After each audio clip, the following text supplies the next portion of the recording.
Go. Hello everyone. Today I am solving problem number 1 of homework 4, torque on DNA.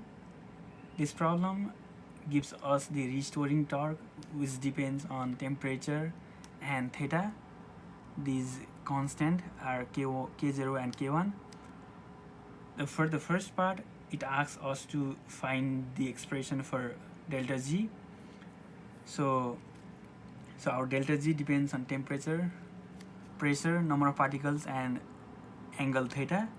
So we can write that delta Z by dz equals to minus s dt plus vdp plus mu dn plus tau d theta. Here tau depends on change in theta, so we'll write tau d theta, and theta and tau are conjugates, so we write like this. In this problem, temperature, pressure and number of particles are constant, so we will neglect those and we will arrive with this expression dz equals to minus tau d theta, and we will use the expression for tau here. So we have k0 plus k1t theta d theta. So if we integrate this, we will arrive at this expression where g of t theta equals to this expression.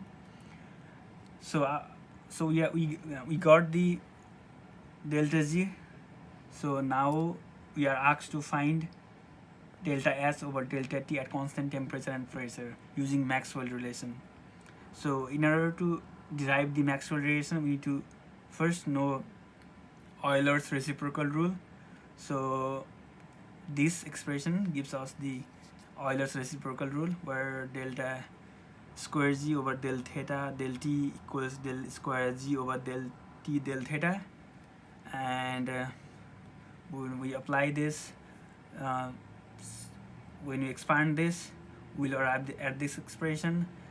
We know delta G over delta T is delta S. So our del S over del theta at constant temperature and pressure equals to negative delta tau over delta T theta at constant theta and pressure. So this is the expression that the problem is asking us. So it's a Maxwell relation. So part C of the problem asks us to find the expression for entropy. So for part C, we will be using the same expression and expand that. So part C is, we have the same expression. So we know del tau over del T is minus k1t.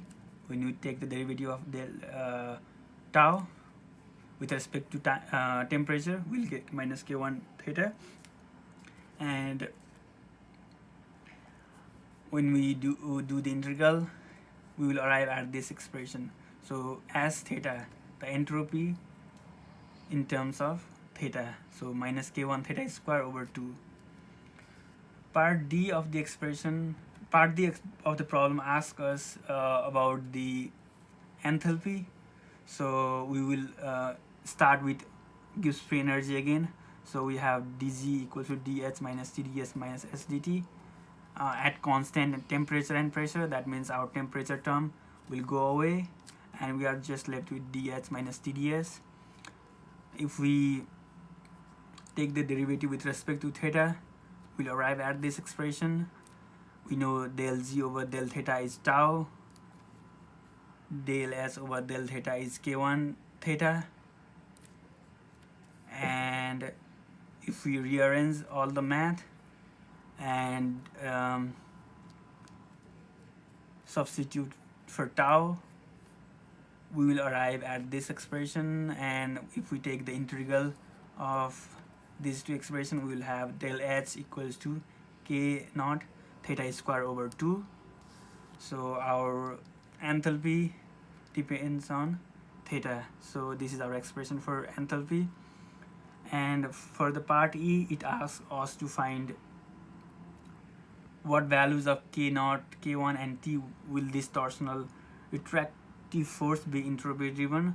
So we know that from the torsional restoring force tau equals to k naught plus k1t.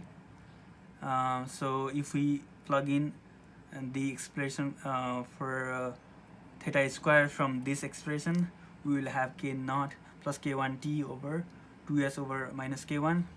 So this restoring force will be entropy driven if this k1 is negative, so that we can solve this problem. So k1 should be negative and our k naught should be more negative than k1t, so that this entropy dominates all other expressions. So